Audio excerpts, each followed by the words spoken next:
Welcome to the Age Reversing Blueprint podcast, where we discuss tools and tips to help you reverse your age naturally.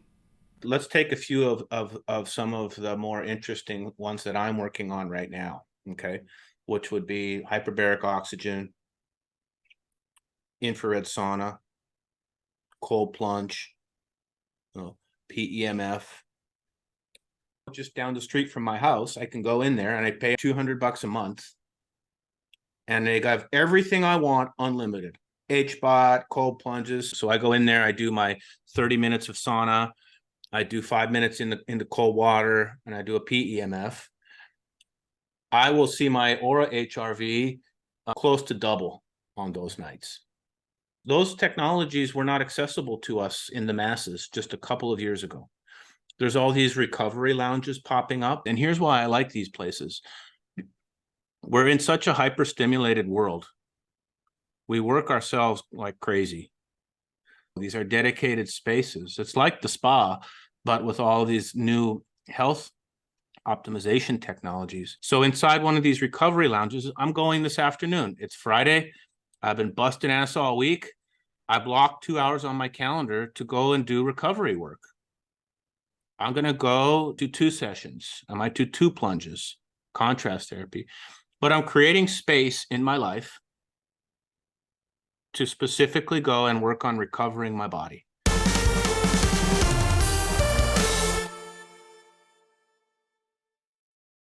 All right, everyone. Welcome back to another edition with my new guest, Dave Korsunsky. He is the founder and CEO of Heads Up Health.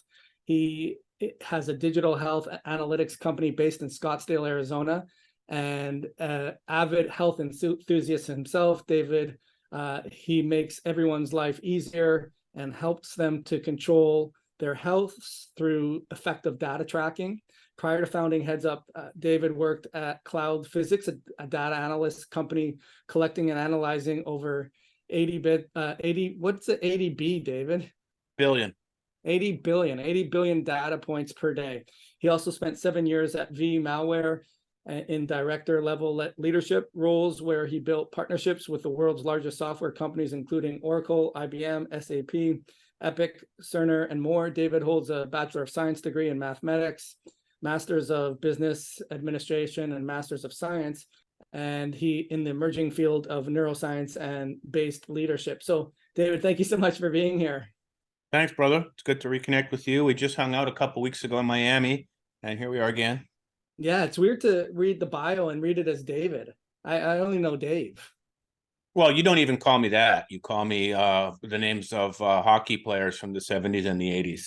So that's right. We have a little running joke, us Canadians, you know, with the obscure hockey players. So yeah, it was nice to reconnect, and I did really enjoy. I wasn't just blowing smoke up your skirt. I did really enjoy your conversation, your topic that presented at the Biohacking conference, which was entitled "The Biohacker's Dashboard: How to Track Your Hacks." And I've asked you if we can expand that in not just the Biohacker's Dashboard, how to track your hacks, but how to track your 5 hacks. So why don't we just kind of get into just a brief overview of, I know we had talked before, but how you got Heads Up Health Company to get into existence in the first place.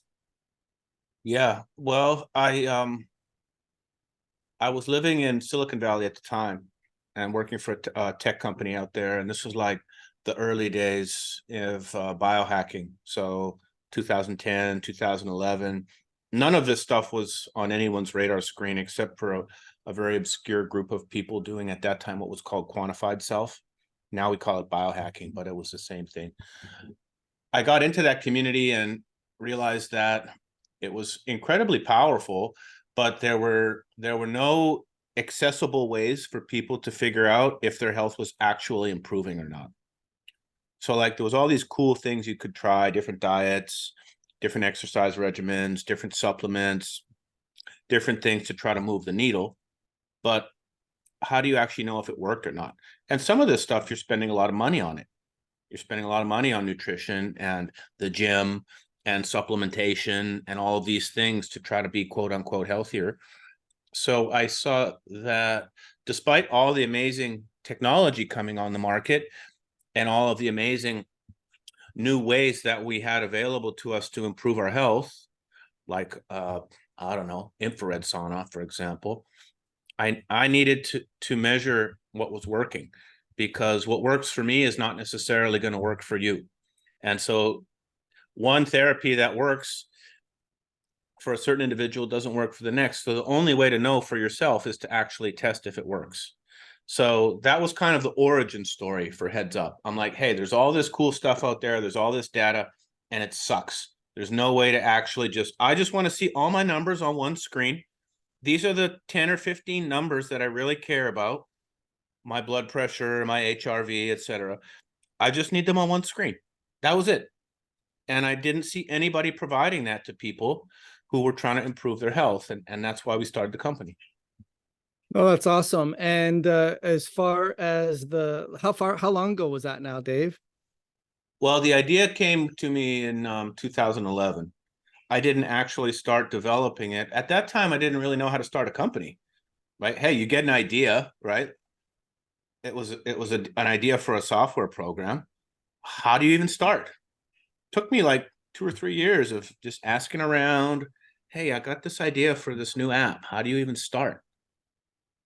There's no instruction manual to figure out. So I had the idea in 2011. We did not actually start writing code until 2016. Gotcha. And since then, I'm like, what I'm interested alongside the Biohackers dashboard and the evolution, the iterations and what you've learned in the process of building this company and determining who's your target market and what do they want to know, even with that idea. So maybe let's go through that evolution to how you came up with the Biohackers dashboard. You mean the presentation? So, Yeah, that was not so much. So, initial, I guess, how much it's evolved from cutting away the debris and pruning the bonsai tree, and what you've kind of learned along the way. Yeah. Yeah. Well, what I presented at the conference a couple of weeks ago was 7 years of building this company and working with tens of thousands of people tracking their health on our system, giving us feedback, telling us what they like, telling us what they don't like, punching us in the face when things don't work as well as it should. So that was all that. Then for the last 4 or 5 years, we've been doing the same thing with practitioners like yourself, putting them through the system. What features are they using? What are they not using? What do they need in there to make this more usable? But even prior to that, I was in the biohacking world for 5 or 6 years, even before I had a company in the space. So what I presented a couple of weeks ago was closer to 12 years of living and breathing health optimization, whatever biohacking, quantified self, whatever set of words you slap on it, was 12 years in the making. And just if I could sum it up quickly, I would say that a few things were my main takeaways. One is that every person is a unique equation. So that's why the quantification becomes so important. It starts with genetics, environment, lifestyle, culture, society, community, everything. So every single person is a different equation, and therefore you don't have one prescription that works for everybody. So that's why measurement becomes very important. So that's the first thing, is that we have to approach it all differently. The second thing is that what you're measuring is constantly evolving. So I used to be big into the keto diet 5 years ago, and I was tracking my macronutrients, protein, fat, carbs. I was tracking ketone levels. I was into that, right? Then my understanding and my knowledge of health evolves. I listen to shows like yours. I listen to other shows. The science evolves. The information evolves. Okay, now I'm really focusing on my heart rate variability. We didn't even have ways to measure that 5 years ago as consumers, right? The Oura Ring didn't exist. You know what I mean? So like now I can measure things that there was no continuous glucose monitor, 10 years ago. So like now you can measure things you couldn't even measure before. So the second key takeaway is that as your health evolves, as you age, as you learn more, as you get wiser, what you're measuring will also change. So that whole process evolves. And then I guess the last thing I would say is that it's hard and it requires persistence and perseverance and commitment, and you're going to get frustrated and you're going to feel defeated, and then the next day you're going to be on top of the world. So the last piece of it is just to approach it with open mindset and a mindset of humility and being able to just step back once in a while and not take yourself too seriously. So I guess the third part would just be making sure that you're taking care of yourself mentally, psychospiritually as well. We're so hyper bombarded with information. Some of it really helpful, like these amazing podcasts, but some of it really that intentionally is designed with fear. And so I would say the last piece of it is just to keep an open mindset and to really just take care of yourself mentally, spiritually. There's a million biohacks out there, a trillion, a billion, right? But if your inner self is not at peace, then none of it matters. So really focusing on mindset, I think, is another piece of it. Yeah, and that's hard to operationalize, right? I mean, how do you? Totally. Yeah, You're working with the mind, right? The spirit. Yeah. It's like, holy, that gets deep real fast. Yeah, and you have a couple really important points I wanted to talk about as far as the changing up your importance on the keto diet and tracking those stats. Maybe explain from whether it's a personal thing or it was because what you've seen with your practitioners, but maybe would go down that a little bit, why that changed for you.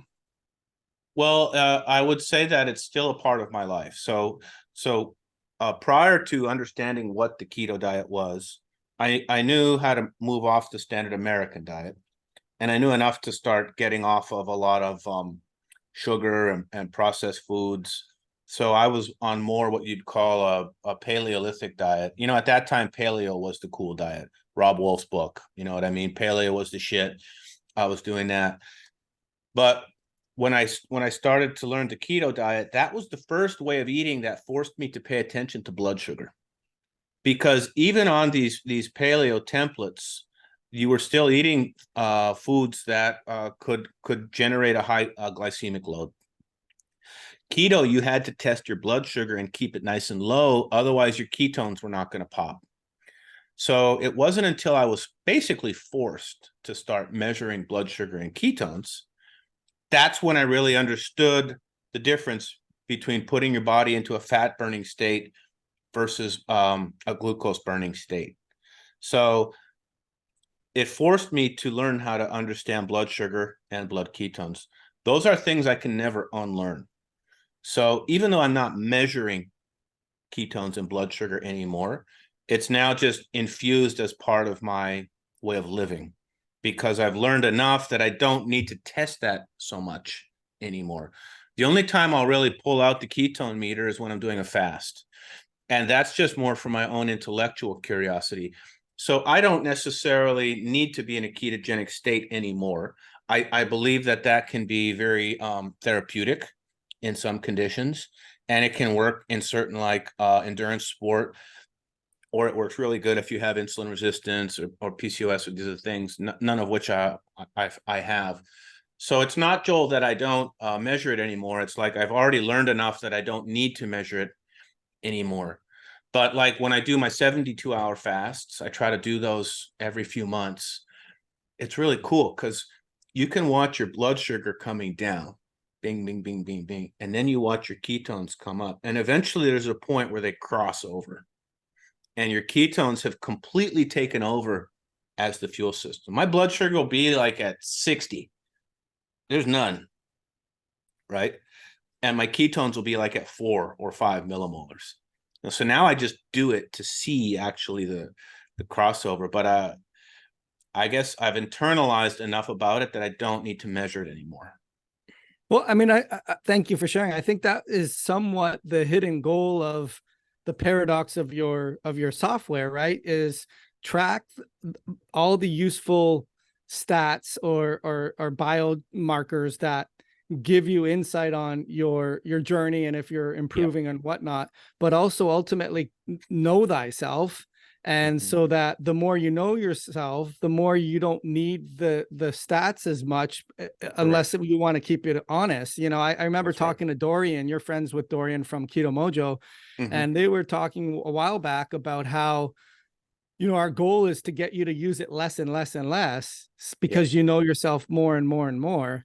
And ultimately, as you evolve and as new information comes down the pike, you put more emphasis and you fill in the shades of gray that you may not have some awareness about. And that's actually a good transition into a question I want to ask you is, so what came on my radar recently is something called the Randle cycle. I don't know if you're familiar with that, but the Randle cycle is a theory proposed by Dr. Randle, of course. And the theory is that your cells will burn the fuel that it's given. So if you give it carbs, it will burn carbs. If you give it fats, it will burn fats. However, if you give too much of either, it sort of stays in a metabolic purgatory, if you will. Or if there's too much fat to have to process, any extra glucose is not going to be processed. And that ends up resulting in insulin resistance. And we have the ability as children to be able to switch back and forth. You know, you have a kid who has a lot of energy, they eat lots of sugary foods or they want that. And then they get really tired, but then they recover very fast. But with adults, we don't really have that ability to, once we stop eating the fat, if we're insulin resistant, we have stress and cortisol and polyunsaturated fats and cytokines and so forth, to be able to turn that off right away and then just go back to sugar burning again. And the theory is that in this, it's sort of a knocking down sacred cows in terms of there's not a problem with burning glucose. It's a problem of burning glucose when there's excess lipolysis going on, because that person has this extra weight of fat on their body, which is a permanent drip of fat into the fuel line to have to burn. Then cortisol is dumping a lot of glycogen and broken down glucose into the bloodstream. And then on top of that, they may be getting 25, 30, 40, 50% from their dietary fats. So I guess the question, throw some insufficient sleep in there and a bunch of other things. And it's like you got a bad formula. Right. So I guess the question is, are you seeing this now where it's putting a lot of fallouts in that whole theory into how important is it to, I mean, certainly we want to control glucose and you want to have baseline levels that are low, but it gives new credence to the fact that, well, is there such a bad thing as a spike? As long as the insulin is bringing it back down and the baselines are lower, versus not having a spike, not showing that your body's responding to that glucose in order to use it as fuel right away. So I guess the question is to you, are you seeing that now with your providers or your dashboard or your insight in terms of the evolution of, is it so bad to have blood sugar spikes? I know that's sort of a sidewinder on this, but I'm wondering from your perspective, are you seeing that at all? Well, I think what we have now, Dr. Joel, is we have a lot more practitioners who are getting CGM data from their patients. That, again, keep in mind, this is new, right? Previously, as a practitioner, you were lucky if you got a blood sugar reading when they came in your office for labs, part of the phlebotomy test. Okay, what are you looking at? One data point a year? Okay, then you could have a glucometer at home. You know, maybe you can get a few of those, but there was really no good ways to easily share that with a practitioner. Now you have a practitioner like yourself who actually knows what to look for, and you're getting a continuous feed of data points 24/7, 365. This is a whole new window into blood sugar, right? So at some level, we've never had this level of visibility into a person's glucose before. We've never had the ability to sit there at the screen. I can pull it up right now, go back 3 days and look at all the spikes in someone's blood sugar. How high did it go? How fast did it come down? You know, what's the area under the curve? So in some respects, Joe, I think we're still learning here. If you want my personal take on the matter, like any answer, I'd say it depends. but if you have your blood sugar have a significant spike. I think I looked at my CGM data a few days ago, and I broke 200. You know what I mean? It's on a Dexcom. So another thing to keep in mind is that these sensors were calibrated with diabetic people, okay, which I am not. And at least with the Dexcom sensor, they have a feature in the app where you can calibrate it to your glucometer. So when I put a new sensor on and then I take a glucose reading, it could be 20 or 30 points different. So what you have to do is go into the Dexcom app, take a blood sugar reading. I use my Keto Mojo. I take my glucose reading, and you have to do that 2 or 3 times with every new CGM sensor, every single time, to get it calibrated. Otherwise, that 200 spike I could have hit when I tested with glucometer could easily be 150. Okay, so that's a very different treatment decision. Okay, so first of all, is the CGM even really the right number? That is another factor you have to count. So as practitioners, I think we have to make sure that we know that these are limitations, at least with current CGMs, and also know that I should probably ask that person for a finger stick reading next time that happens. So there may be some variability in the sensors that we need to account for. But for me personally, when I see it go sky high, I'm not worried about it. I actually think our system's designed for that. What I'd want to know is, what did you eat? Was it French fries and highly processed white bread and a soda?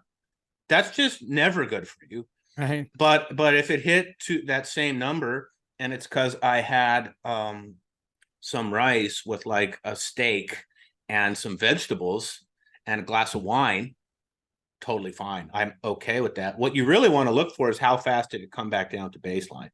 Right. If it spikes up and you're back down to baseline within an hour, you know, your body's cranking. You know what I mean? The system is working as designed. If you hit that and then it's still climbing 2, 3, 4 hours later, some people it doesn't go down till the next morning. Okay, that's a problem. Yeah, that's a great answer. So I think that I would argue that again, like you said too, all the other things being in the mix as well, like a stressful marriage, you know, a toxic home, financial stress, having an infection, mold exposure, all those things as well. Yeah, throw those in the mix. Right. But if we're controlling those, or as much as you possibly can, I think that we have to re-question the idea of never spiking above 120, which a lot of influencers and health even like renowned doctors are saying, which I don't think is realistic, because if you're eating, the quicker you convert food into energy, the less that can go wrong, the less oxidizable, the less the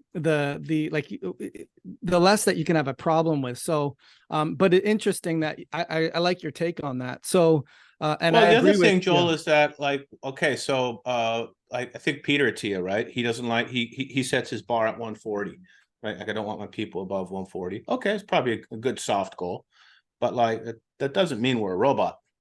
It means that, like, we still have the joie de vivre. You know what I mean? It's like, hey, I'm going to go out and I know I'm going to have this delicious experience with loved ones, and I'm going to clock above 140. It's just, you know, I'm going to enjoy being a human. So there's that part of it. And then the second part is like, well, even the 140 on a Dexcom, there's plus or minus 20 points there, just due to the nature of the sensor. But in general, my take is it's more important about how fast it comes down definitely than how high it goes. Now, there are upper limits, like above 220 is a formal diabetes definition. Okay. right. Again, don't use the CGM to make that determination. Use the glucometer. But if your CGM is showing you're getting above that consistently after some meals, you need to start doing some postprandial testing with a glucometer. But for generally healthy people, I don't mind if it goes up high and comes back down. And it's also time dependent. Like, if you just come out of a fast, pretty much anything you're going to eat is going to spike you high. Right. You know what I mean? So right. like, were you fasting for 24 hours? Maybe you didn't have a chance to eat lunch. You got busy. You were fasted. What you ate on that day could make your glucose go higher than eating that same thing on a day where you'd already had a few meals. So Right. who knows, man? Yeah, no, it's great points on your part. I think the other fallout is reevaluating the resistant starches that don't have a spike of your glucose. But what ultimately happens is it can feed the microbes, and the lipopolysaccharides develop. And next thing you know, you have this whole release of cortisol and inflammatory mediators, because you were trying not to spike your glucose, and you have a consequence of that as well. But anyways, I appreciate your insight on that. As far as the Biohacker's dashboard, tell us a little bit more. Now we have the CGM, the glucose meters, the heart rate variability. What else does the person that, well, actually, even, I'm sorry to be all over the place, but the next question I wanted to ask you was the definition biohack. What's your feeling about that? I mean, because you're a computer guy. And I somehow am not crazy about the definition, although, or the term we use, right? So if you were to say, listen, we're quantified self, we want to know, like a computer, how we can get this running as effectively as possible. Everyone is unique. We want to extend lifespan, health span, quality of life experiences. Is biohack the best term? Or what's your sense on that? I like the word personally. I think it represents what we're trying to do, which is we're trying to find new backdoors, performance hacks, things that most ordinary people are not really paying attention to or do not necessarily care about. So think about a hack into a computer system. What are you doing when you hack into a computer system? You're finding entry points that did not exist. You're looking for backdoors. You're looking for loopholes that can be exploited for gain. You're looking for ways to exploit the system for your own benefit. And these ways are not documented. You know what I mean? The company that makes the firewall, you know, you're finding ways to penetrate that system that are unknown for your own advantage. That's hacking into any system for that matter. So I think that's where the word comes from. And then we put the word biology in front of it, which just means we're looking for ways to exploit the biological system instead of the computer system for our own gain. So think of us like our, one way you hack a computer system is you start scanning all the ports on the computer system, so you've got your servers in the cloud, and think of ports into your system. There are different doors you can open, right? So it's very common. Hackers will just be constantly port scanning your software in the cloud. They're looking for a door you forgot to lock, okay? So how can we start looking for the ports in the biological system? Same concept. So I think that's where the combination of the two words comes together. For me, it just means, how can we constantly be looking for ways to exploit and optimize system for our own gain? You can call it longevity, you can call it health optimization. We used to call it quantified self. Pick whatever vernacular you're comfortable with. Right. You're just working on your health, man, at the end of the day. Yeah. No, I think, no, but I like, again. Today's show is brought to you by ZeoCharge, the supercharged zeolite. This is the bottle that you can see right here. Each scoop delivers 5 grams, which is 5,000 milligrams. It is a very pure, very concentrated, micronized, cleaned, remineralized zeolite that we are talking to you about. And if you're looking to try this product, then I have an offer to get a 10% off discount link. Just use the code DrJoel10, DrJoel10, and we will provide the link underneath the podcast wherever there is information. And let's get back to the podcast. Good answer. I think that sometimes it can imply shortcuts, right? And I don't think there ever is any shortcuts. I mean, you got to do the work no matter what. But you want to find the shortest path to getting to where you want to get to. So that being said, I'd be interested, because I know you do your own podcast and you have doctors on staff, and they have their own, I guess, cohort, right? Where they put their patient base in there, and then they do their own unique studies. And I think you even did something recently with spermidine, no? Or did you do something recently with them as HRV well? plus. HRV plus, correct. Yeah. So what are some of the best practices? I guess that's how you designed your biohackers dashboard, or what are you seeing as some of the best practices in these cohorts or in these studies or in these getting access to the ports that the doors aren't locked to? What are you seeing as the best practices? There's so many out there, and it's changing so fast. And what's really happening is you have this technological explosion. So let's take a few of some of the more interesting ones that I'm working on right now, okay? Which would be hyperbaric oxygen, infrared sauna, cold plunge, PEMF. That's millions of dollars, not millions, but up until just a few years ago, right? The only hyperbaric oxygen chambers were at the hospital for people that had a serious leg infection, and insurance only covered it, for a tiny subset of use cases. Turns out HBOT's awesome for lots of things, but first of all, the tank's 120K, and it won't even fit in your house. So, but now just down the street from my house, I can go in there and I pay them $200 a month, and they got everything I want unlimited. HBOT, cold plunges. So these are brand new, what I would call ways to exploit the system. So I go in there, I do my 30 minutes of sauna, I do 5 minutes in the cold water, and I do a PEMF. I will see my Aura HRV close to double on those nights. Those technologies were not accessible to us in the masses just a couple of years ago. There's all these recovery lounges popping up where you can go get access. I'm sure they have them down there in Boca, but like here in Scottsdale, you just go and it's in a little strip mall. It's not even a big expensive place, but they just got all the right gear. So you're asking me, what are some of the top ones that we're seeing out there? Right now, we're seeing a lot of these recovery modalities. And here's why I like these places. We're in such a hyper-stimulated world. We work ourselves like crazy. We've got our family obligations, our financial obligations. We're bombarded with all of the stress of the media.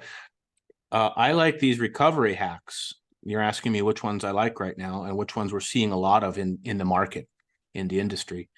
And we're seeing more of these places you can go. These are dedicated spaces. It's like the spa, but with all these new health optimization technologies. So we're starting to see more of these clinics come to us, and they're saying, hey, we have all these expensive machines. We want to show people that it's working. So can we use your software, Dave, to help us with that? So now we can show people efficacy from doing things like, sauna and cryotherapy. So inside one of these recovery lounges, I'm going this afternoon. It's Friday. I've been busting ass all week. I blocked 2 hours on my calendar to go and do recovery work. I'm going to go do sauna. I might do 2 sessions. I might do 2 plunges, contrast therapy. But I'm creating space in my life to specifically go and work on recovering my body. You don't have to, I do meditation. I do all that other stuff. So I think we're seeing a lot of those. And these clinics are starting to do quite well financially. There's a lot of people coming in. The stuff's becoming more mainstream. I was the only one cold plunging in the pool here in Phoenix in the middle of winter when it's unheated 5 or 6 years ago. You know what I mean? My dad and I, we'd go into we don't heat the pool in the winter, and it would get down to the 40s, and we'd go sit in the shallow end for 5 minutes in the middle of winter. Now it's like, it's accessible to everybody now. It's becoming mainstream. I really love these recovery hacks, Joel, to answer your question specifically. We're seeing a lot of those. The businesses are doing well. They're expanding. They're having more franchises, the more equipment in there. So those are the ones I'm kind of nerding out on right now.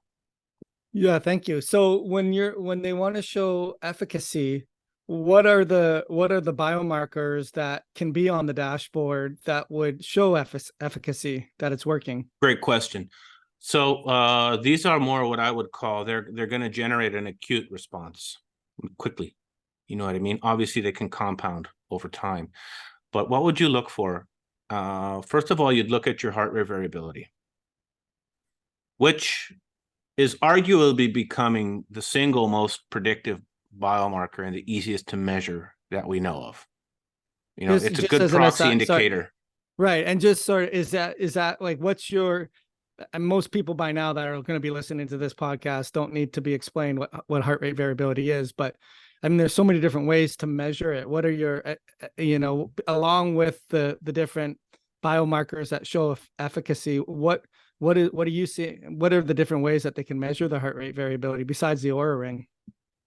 Well, or anything that measures it while you're sleeping is the easiest, because you just wear it and you get the number in the morning. Before those came out, we'd do it with like a polar chest strap. You know, you'd connect it to an app like Elite HRV, and it would count for 5 minutes in the morning.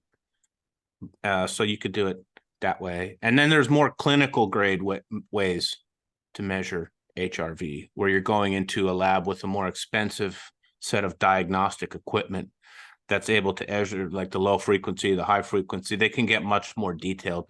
But for the average Joe, most of the wearables out there will do a pretty good job, and you'll start to get some good feedback if what you're doing is having a positive effect. It's like a scale in the bathroom. I have two in my bathroom because they're both wireless, and I need to make sure they both work with heads up. So every morning I step on both. One tells me my body fat is 13.8%, the Withings, and the Tanita says I'm 23.8%. How can they, and they're using the same bioimpedance through my feet to measure it. So which one is right? Turns out that Tanita is closer to a DEXA scan, but it doesn't really matter because both of them will go up or down accurately depending on what I'm doing. So even if they're not like super accurate to like the gold standard, it's going to go up or down enough to tell you if you're doing the right things or not. So those are the ways to measure. So HRV would be one. The resting heart rate nocturnally, that's another good recovery metric. A lot of the sports teams on our system are not only looking at HRV, but they're also looking at resting heart rate. That tells them if the body has recovered well enough. And also, not just how low did it go, but when in the sleep cycle. So they'll commonly look at HRV and resting heart rate together. So if you do some really healthy therapies and you don't eat a late meal and you do some breath work before bed, I'll look at my resting heart rate. I'll look at the sleep stages. You know, there's some debate about this concept of deep and REM and how accurate. But nonetheless, on days where I really feel I slept good, I can see that number reported by Oura or your wearable of choice, that would be one. Another good indicator of recovery is actually blood pressure in the morning. And what you'll see is that on nights where you had a really good sleep, as reported by your sensor, your blood pressure is going to be lower. Conversely, if you didn't have a great sleep, you're out having a few drinks, whatever, had a late meal, worked out too late, and you wake up, you're not as fresh, your blood pressure is going to be higher. So that's pretty consistent. So blood pressure, that'd be another one. Fasting glucose. What's my blood sugar in the morning before I have my coffee or do anything? Another good indicator. Those would be like some of the acute ones that I'm looking at regularly. Also, respiratory rate is another good one, which again, these wearables, so how many times a minute were you breathing? That's another really good one for recovery. So those are the ones I'll be looking at when I'm doing those therapies. And when a clinic comes to us and they're like, hey, we want to show efficacy, those will be some of my answers. I would tell them, include the device as part of your program. You know, just make sure everybody has it. And then you start to show them how to use the technology, because there's no real established protocols in this whole world yet. You know, half these recovery clinics don't even, you do a little of this and a little of that and whatever. You know, there's no standards out there. You know what I mean? So some of this we just got to figure out on our own. No, it's great. I think the importance of recovery can't be overstated, right? Because really that's the marker of if I'm under stress and I don't feel that I have energy for the day and I'm not as focused. I want to know, compared to my own markers, are these markers improving that are showing that I'm getting back closer to a baseline, or continually improving my baselines? Yeah. Mm-hmm. Curious to know, Dave, because I know you can integrate all these fancy schmancy testing as well, from precision and Dutch test and GI map and organic acid and Genova and all these other things, and just even blood work. Do you see that getting phased out to a certain extent, or is that still really important? What I really liked about the Heads Up Health is you have, and you talked about this a while ago, where you'd be seeing different doctors and no doctors ever had your stats and you had to find them yourself. And then you wanted to put it on a graph to look at these markers. But I guess the question is, where does that fit in? As we're moving towards more digital, real-time information, where do you see that fitting in, and how is that integrated into the dashboard? Well, the way we look at it, Joel, the dashboard is in our system is meant to give you that acute feedback, the stuff that's changing by day or sometimes even by minute. And that's new, right? For Heads Up, the acute feedback. Is that no, always that's just what we call the dashboard. Or? It's like, hey, the dashboard's my HRV, my weight, but we also have a section where you measure the labs. Okay. Because the whole concept is if my acute numbers are getting better, I'm paying attention, I'm sleeping more, I'm controlling my glucose, then when you look at your lab data, that information gets better. And those really start to become the long-term indicators of health. So like, hey, I got a CGM or I got a glucometer, I'm controlling my blood sugar, I'm learning how this food affects my blood sugar differently than this other food, and I'm making the better choices, right? That's acute. Then you get your blood test run and your hemoglobin A1C goes from 6.5 to 4.9. Okay, that's the lab data that we track in our system as well. That's really the money. Then you want to say, okay, well, I'm 4.9. I've been doing really good for 3 months. Well, what was I 10 years ago? Oh, I don't know. I think I was living in Boston and there's some records somewhere that I can't even access anymore. So what we want to do is not just help you get to 4.9 right now. Okay, that's good. But can you stay below 5 for 20 years? That's now getting to longevity. Anybody can get healthy for a few months and get that number down once. Can you keep it there for 20 years? Do you even know what your readings were? So that's why the other part of it is tracking the lab. So I don't think that's ever going to go away. As it pertains to the more specialized functional diagnostic labs, like urine and stool and microbiome and things of that nature, those are really left to the hands of the experts who know how to interpret that data. And they're going to order that test for a reason. Typically, they're looking for something. And so we also want to make sure that information can get incorporated in our system as well. Because what do you get from those labs? A PDF file. Oh, where's the PDF file? Oh, I think Dr. Rosen might have it. I saw him 5 years ago, but maybe it's on the hard drive on my laptop that died because I spilled water on it. This is like, so how do you get this data together? We want to have an experience above ground. That's awesome. So like, we need this data. So we integrate it all. We don't care. If you're a practitioner and you're running this panel or you're a user, we'll put it in the system and trend it for you. And then as to what tests get run by whom, that's really up to the practitioners. Yeah, but it's a good point, Dave, in terms of it's heading towards more real-time feedback, right? And I think because so many people are frustrated where they have the practitioner exhaustion, right? They've spent so much money in different areas, and at the end of the day, they're told that their blood tests are normal, or they have this or that, but it's not really giving them real-time feedback on how's your autonomic nervous system doing? How are you cooling down? Are you slowing down? Are you Sure. Is your blood pressure working hard? So I like that idea.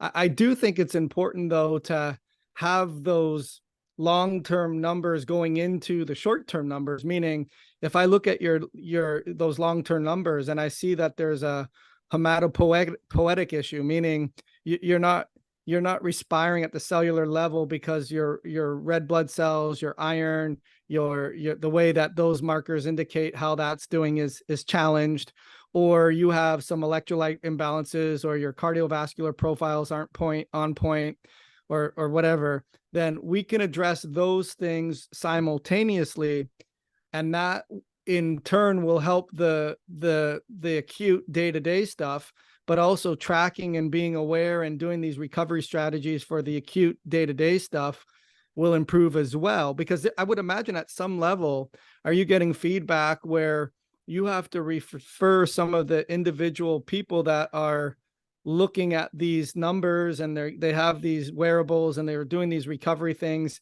and their heart rate variability is just always crap. It's never really great, and they don't know what's going on. So is that something that Heads Up Health helps? I know education is a big thing for your users. Is that something that is part of your philosophy and your mission, is to help educate them to integrate those numbers, not just from an acute standpoint, but how to make them work together nicely? Yeah, well, I think what we've really tried to do is, first of all, it's a multi-part problem. At the end of the day, there's only so far we're going to go, because we're just a technology company. So what we want to help you do is at least get all of your information into one system of record. And then you can start analyzing it, working with practitioners and stuff like that. We've built the system in a way that you can make those small day-to-day micro changes and then see the results in your longer term blood work as well. And then also potentially see it in these longevity tests, which is what I talked about at the conference, which is we now have ways to assess our rate of aging. And that can actually be reversed. Just like you can lower your hemoglobin A1C, you can lower your rate of aging. So that's the feedback loop we want to create inside of our system. That's the thesis of how the system was built. What our system is not going to do is tell you what to do or tell you how to necessarily interpret the data. We'll show you the trend line. You will have to interpret whether that trend line is good or bad for you, because it's going to be different. Or your practitioner will be on the other end interpreting the trend line for you. So, and they're going to give you your protocol. So we're kind of like presenting the facts. And then we empower the practitioners to look at the facts and help you come up with a protocol. I will say though, Joel, give me 1 second. I'm just going to close my door here. There's some noise coming in.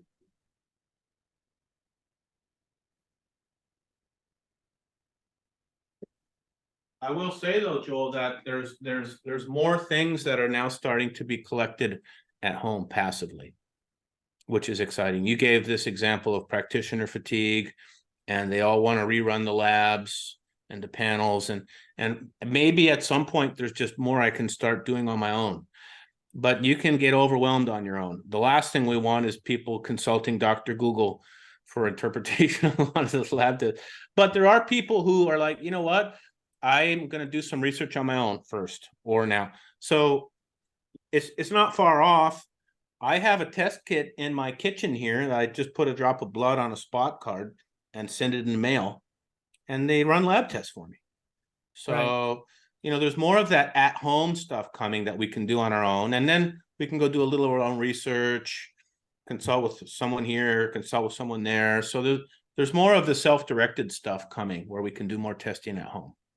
Right, but you know, ultimately, it's a consequence of you going to these conferences, presenting the information, having your finger on the pulse of what's coming down the pike, and knowing how you can best serve your end user, but not playing doctor, in the process. Right. But good segue into the rate of aging, and I really like those tests and the DNA methylation, and now they've added the ability of looking at these exercise markers, right? Like force, exploratory volume, and hand grip strength, and VO2. And so maybe, I mean, is that being integrated in?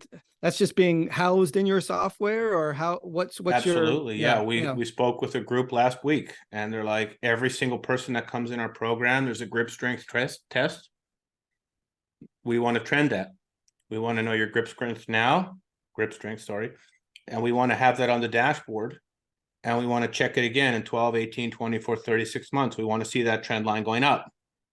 VO2 max, same kind of thing. So these practitioners are coming to us and they're saying, hey, we've been measuring all this stuff for decades. We've never had one dashboard where I can show people their HRV, their grip strength, their VO2 max, their waist circumference.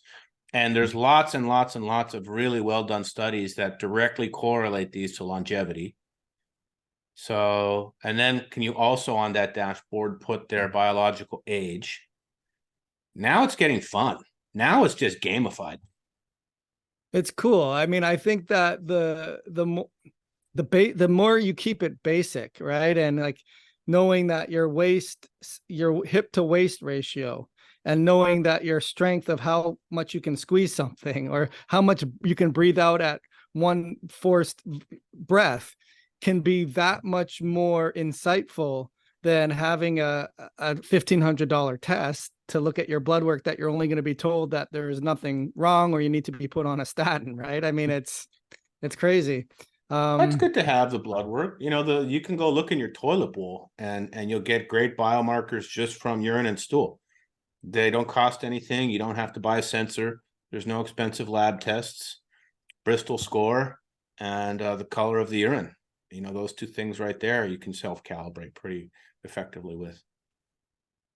Curious to know, as far as one of the things that I do with the patients I work with is I have them do some different diet variations and macro changes. And it's hard to really extrapolate the impact that's having in real time if it takes some timing to change those things in and see what it's coming out. But as far as oh geez, I lost my whole train of thought on that question. What was I gonna say on that? Darn it, I forgot what I was gonna say. It was gonna be a good question. Looking at like how do you measure stuff when a protocol if it's not going to kick in for 3 to 6 months? You know what I mean? Like some of this stuff doesn't happen overnight. A supplement is not going to improve your vitamin D after 2 doses. You know what I mean? So like you there are things that just have to be looked at longitudinally over time. And I think that's where the blood work can be helpful. Just simple vitamin D level. Great example. Right. No, actually, so I remembered now. So as far as, because you can't suss that out right away over time, I think you have insights or trends. I forget what it's called, but can you put subjective stuff? Let's say, I want to know my cognitive health, which I don't feel is on point all the time. I don't feel like I have energy all the time. I don't feel like my motivation and libido might be there, and my GI discomfort. So those, say, 4 markers you can put on a 10 scale and give yourself just sort of a visual analog score. Is that being incorporated as well, or is that encouraged, or marking those subjective feedbacks that can be just as insightful as objective stuff as well? Yeah, so on the dashboard we have a lot of practitioners that will put some metrics there for you to self-report those things. So the practitioner may assign a dashboard to their client, Joel, which has grip strength, VO2 max, HRV, but also libido 1 to 10, energy levels 1 to 10, mood 1 to 10. And you can self-report those things subjectively. Symptoms, migraine, severity, all of those types of things are reportable. If you're working with a condition where those are a problem, what you're really trying to do is figure out the triggers. So, okay, if I can track my migraine severity, then I can go back and look at those times when I had a really severe migraine and figure out what the heck was going on at that time. Oh man, it turns out that like those are really correlated with when I have a certain meal, for example. Oh, okay, so maybe there's a metabolic component to this migraine. Or like another example, I noticed for me, this is something I'm working on recently, where like I was noticing my nocturnal HRV at home was lower than when I'm sleeping at a hotel at a conference. I'm like, oh man, I'm not in my comfy bed. I can't get it as cold as I like. I don't have my chili pad. Why is it higher in the hotel than at my home? So you measure it for a while, right? Just like the migraine severity. And the correlation might not jump off the page right away. You might have to try some different stuff, you know. For me, it turns out it was EMFs in my bedroom. So like, but it took me a long time. I had to eliminate 10 or 11 other things, which I suspected, which were not the case, before I got to the one that caused it. So that's where you can track these symptoms and then try to reverse engineer it. Yeah, that's a good point. So that can get really complicated quite quickly, right? If you have all these data points and you're really tracking each one and you want to suss out those covert relationships, how does Heads Up Health help you do that? Well, first you'll have the other data points that you're looking for. Again, that still may not give you the smoking gun. Like But you we do can't. some regression analysis though, weren't you? Like you can do some of those Not stats on yet. the not Yeah, yet. we're not at that level of sophistication yet. But Right. you could imagine a future version where it could say, excuse me, what are you working on with your health? And you're saying migraine severity, and you just have to start reporting that every day. And we're getting a lot of other data feeds coming from your sensors. We could probably start to figure that out at some point, especially with AI, because with AI, once you see the pattern with one person, then we can go look at that exact same data pattern and instantly scan everyone for that same pattern. Let me give you an example. So we found that people with this particular genetic SNP mutation, when their blood, I'm making this up, but you'll get the idea. People who have that SNP and a hemoglobin A1C above this, and when they go to bed at night, their blood sugar was above 150. You know, the next morning they report a migraine. You know, that's like 4 or 5 variables right there, but somebody figured it out, right? Some research paper published it, right? You know, AI can then go find that in anybody instantly, automatically across trillions of data points in seconds. You just have to tell it what to look for. You know, so you could see us getting to that point. We're not there yet. That's part of the longer term aspiration. That's where you can do some cool stuff. How many times, Joel, have you looked at someone's genomics and looked at their oat results, and you know exactly what's going on with them and exactly how to treat them? But what percentage of the population could even afford the oat and the test? How could we scan all of those people automatically and find it for them instantly? Most practitioners don't even know what to look for, even if you gave them the test results. Right. So how do you now democratize that? How many people are in mental institutions and incarcerated because they have a treatable MTHFR mutation? You know what I mean? That's the stuff where I see that massive potential. No, it's really cool. And I'm glad we're talking about this, especially from a data repository like yourself, where there's the potential for age reversal and lifespan. The DNA company that I use, what's cool about it is I think now they have, with all the doctors that upload their own patients a raw data to, there's probably 60,000 people in there. And what's cool about the program, Dave, is you can see, let's say I'm looking at your DNA and I'm looking at these different sections of iron metabolism and histamine and glutamate and antioxidant response elements, even NAD and glutathione. And I could see, based on your SNPs, where you compare to the rest of the database.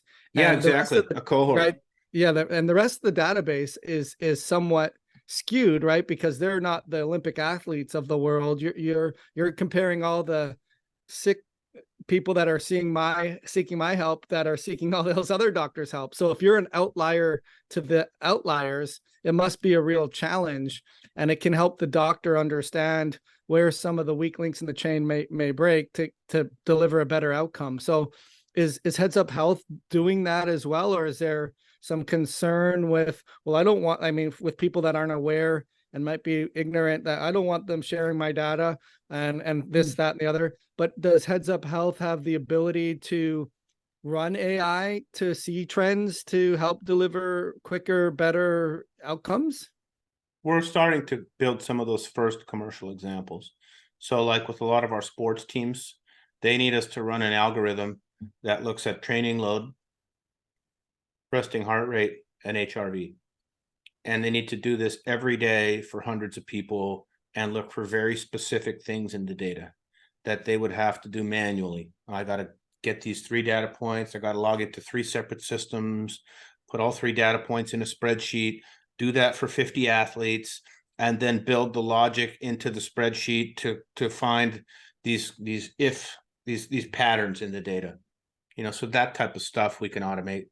We're not yet doing a lot with AI or any type of predictive analytics or anything like that yet. But even with your genetics example, you already illustrated, it's the same with these longevity tests, right? They're just looking at you relative to a cohort of people your age in many cases. Well, they're looking at your results, but then they're saying, well, for other people, your results are actually closer to the cohort 10 years younger than you. Right. And the only way you get the cohorts is people put in the data. And right. The way to ethically use the data is to be very clear in your terms of service with people how you're going to use the data. And you should use it in a way that is internal only for your system and is de-identified. So I may take your data and anonymize it, but put you in the cohort of 40 to 50-year-old males so that I can show you, like you said, how do you compare to the other people in the lab? That's how we're learning. That's also the potential in these companies, because you have all this other data that was typically in the hospital's EHR, right? They may not be mining it for cohort analysis. They're just using it for patient care inside the system. These companies in the wellness side of things, they're taking those tens of thousands, millions of data points, and they're helping us learn and build better protocols and show you where you stack up. So I think it's overall a net win for healthcare. Yeah, and it's important to have the outcomes to baseline things too, right? I mean, you can't just have these stats without any quality or qualifying the information, meaning how sick were these people that had these numbers, how healthy were these people that had these numbers, what was their lifespan, morbidity, stuff like that. But it's really cool the direction that it's headed. As far as any other really cool stuff that we left out so far, Dave? I mean, you've been a wealth of information. No, I think we covered a lot of really of the more prominent parts of what we're seeing in healthcare right now. A lot of these recovery modalities, a lot of good ways to measure things, just some good practical examples on how to use data and also how not to use data. And also just some really good discussion about where things are headed and what's the potential. There should be no reason why we cannot substantially increase the overall lifespan at this point. Our diagnostic capabilities are better. We have more access to diagnostics than we've ever had. We have access to the best health optimization gear in the world. Stuff that LeBron James could afford in his house. I can walk down the street and do the same thing now for pennies on the dollar. I can buy the best supplements from the best company that researched the extract from the tree in this obscure nation that's like a longevity super compound. Could order on Amazon and have it delivered the same day. You know what I mean? So we have every tool we should possibly need at this point in the game to improve the lifespan. We're just putting all these protocols together and figuring it all out. Yeah, you said something interesting in terms of the democratization of everything, which is great, right? Open access, having access to this. But I guess it begs the question, how are third parties, insurance providers, insurance companies, big pharma, allopathic medicine, how do you see them receiving the way we're headed, digging their heels in, or using the Keto, working with the momentum? Like what's your thought on that? Are you met with opposition, or it's being embraced, or somewhere in between? Typically, they don't seem to be opposed to it. They just they don't have the ability to advise you on that stuff because that's just not the way they're trained. So typically they're like, okay, you can do that. That's not my domain. You know, in that system, it's more of what I would call acute care, and we need that system. Don't get me wrong. The acute care system has saved the lives of many of my family members many times over. When I can, drive my dad to the ER and he's being triaged by the best doctors in the world in under 3 minutes with the best diagnostic equipment we have in the world. So like we need that. Are they going to work with him on some of these more wellness or lifestyle-based programs? That's just not how their system works. So I think what's becoming more common, Joel, is for people to have two types of healthcare. They have their insurance medicine, and then they have their concierge medicine. And the latter one you pay out of pocket for, fine. There's different ways. You can buy a practitioner one-off visits, or you can buy a membership where you just get direct access. And so I think we're moving to this model where you'll have your lifestyle doctor and you'll have your acute doctor. And they don't necessarily need to really get in bed together unless there's a serious problem, in which case they're probably going to want to coordinate. And as long as they're respectful of each other and they coordinate properly, it's probably overall a net win. We're not seeing a lot of resistance from the conventional system. I think if anything, we'll probably over the next 10 years start to see them adopt more of this technology, because what are they really interested in? Keeping people out of the hospitals and being able to treat as many people as possible as cost effective and efficiently as possible. So how do you do that? Well, you have to start getting all this stuff we're doing, to fit into those cost models. And so it's got to move from this fee for service model, which is kind of like how it is now. The doctor gets paid every time they see you for a thing. It's got to move more to this risk adjusted model. Then there's incentive for them to put you in an infrared sauna and cover it under insurance.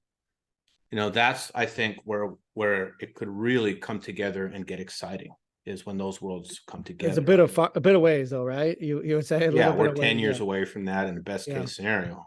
Right. Because I think when we were talking initially several years ago, that was sort of part of your, I guess, business approach, is seeing if you can get third parties interested. Has that been something that has been just sort of realized, okay, that's not our user right now? Oh, we do it. Like when we work with practices inside of the acute care system, they're not using our system to help someone optimize for longevity. They're using our system to do remote patient monitoring, which means I have someone with severe hypertension, severe type 2 diabetes, severe obesity. They need these technologies to monitor the patients in the home and transmit the data points back to the doctor. So there's very specific conditions where doctors can bill insurance for using a CGM. So like type 1 diabetes, for example, the doctor could get billed for monitoring that data on a monthly basis. For someone with high blood pressure, if the patient's at home measuring their blood pressure, like with a Withings blood pressure cuff, the doctor is able to bill insurance for that. But it's a very narrow definition of conditions, and it's mainly based to reduce readmissions and make treatment decisions. Those are the use cases for us today, heads up, in the allopathic system. Right. Gotcha. And it's when they do that, it's just more of like housing the stats and then making the treatment decisions, but not necessarily doing connections with things or being able to improve longevity. It's just more acute based focused. There are care coordinators, and there are coordinators that might reach out to you in like a coaching capacity and say, "Hey, Joel, we noticed your blood pressure's been a lot higher this week. You know, is everything going okay?" You know what I mean? It's starting. That's cool. So I know you're big into mindfulness, and so I guess on parting here, I usually ask my guests, what do you wish you would have known then that you know now that would have helped your age reversing goals? But what would you say is your best mindfulness hack? Because you've gone down that rabbit hole pretty good, haven't you? I think psychospiritual health in general is epidemic in this country right now. It's not really talked about. We don't have good medications or tools for it. So I think the mental health part of it, the psychospiritual health part of it, and just spirituality in general, I think is probably something that doesn't get enough attention in all of the talk about healthcare, in my opinion. And you see, as far as your recovery numbers go, the more or less you do that, the more or less it's impacted.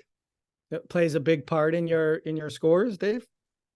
Well, one of the last slides I showed, Joel, was that the yogis were the original biohackers. How did they biohack? They just use breath. You know, have you read the James Nestor book? Yeah. So like they're not doing cryo. They don't need a CGM. They know how to do self-mastery through breath control, introspection. They're the original biohackers. And guess what? You look at those yogis, they live till 95, die peacefully in their sleep. You know what I mean? Not everyone. I shouldn't make generalizations like that. But their mental state of mind, their inner game, their spirituality is so strong that that's really driving their life force. In the meditative world, there's this concept of prana, or the Buddhist world, prana, or breath. In the Chinese traditions, it's called qi, but it's working with your life force. And how do you optimize your life force, your qi, your prana? It's the type of food you eat. You know, that's why a yogic diet is very important. The yogic diet, they're looking at fruits and vegetables and organic and ethically and sustainably. They take great pride in choosing food, where it comes from, who grew it, how did it grow. They get it at the farmer's market, right to the source, because that food is bringing in your prana, your life force. The air, and that's another thing. So how do we breathe even affects how our source, our life force, our vitality. Sunshine, you know what I mean? Like, are we even getting sunshine? It's been vilified as cancer causing. And there's definitely people that are different skin tones that need to be sensitive, but like getting plenty of sunshine. So those are the things that are interesting to me in what I would call more of like the metaphysical side of things. That's awesome. No, good stuff. So I'm listening to this and I want to be able to try this out myself, or there's practitioners that may want to add this to their services, to their patients that they work with. What can they do to start to use your information? Yeah, thank you, Joel. So our company is Heads Up, and we're at headsuphealth.com. And through there, if you're an individual, you can sign up for a 30-day trial. You can start measuring some things and get some of your data in there and start to see if this is something for you. No, not everybody wants to measure their health. I get that. Not just like not everybody meticulously tracks their finances, but whatever. If you want to start tracking, you can start using it as an individual. As practitioners, we help you use this to optimize the well-being of your clients. You can also just create an account, use it with up to 3 people, no charge, unlimited, forever. And then if you just have questions, you can email support@headsuphealth.com on pretty much anything we talked about here today. My team will alert me. If there's a question for me, just make it specific to me and send it off. and we'll process it for you. But Joel, our contribution, how we want to be of service, is to make the tools to measure that this is working for people. So that's our company's mission, is to make health measurable. So that's what we work on and bleed on, and that's heads up. And just curious, thank you for that. And as far as just for complete disclosure, let's say after the 30 days as an individual, what are they looking at after that? It's $9 a month for the subscription. Right. I mean, listen, $9. Can they do a pay for a year and save even more? 79 a year. 79 for the year. Right. And I think just for the fact of being able to have all the different blood tests that you've done over the years, and you don't have to log into LabCorp and Quest and then feel like you're annoying this doctor that has your stuff. Just get it all and put it in a place and then somehow organize it. Just with that alone, for $9 a month seems like a deal for in my mind. Yeah, it's your financial data and your health data. Those are the ones that you got to really monitor over the long run to stay on top of things. There's probably some correlations in there. It would be a separate conversation. Well, listen, I mean, I appreciate your help and your time, Dave. Always good to talk to you. It's amazing to have like a conversation where we're not ribbing each other and to hear how smart you really are. It's so refreshing that we can actually be professionals, Joel, because usually it's you and I text messaging each other with just asinine jokes, making fun of each other, humiliating each other, whatever we can think of at the time. That's right. That's right. No, it's awesome. I appreciate your time, Dave, and I look forward to hearing about the progression as we move forward here. So thank you so much. All right. Thanks, Dougie Smale. Hi, thank you so much for watching our Age Reversing Blueprint podcast. If you've made it this far, we sincerely thank you for your attention and your interest in reversing your age. If you're looking to get more information on today's topic or other podcasts that we've had, be sure to check out the show notes and be sure to check out drjoelrosen.com. Have an awesome day.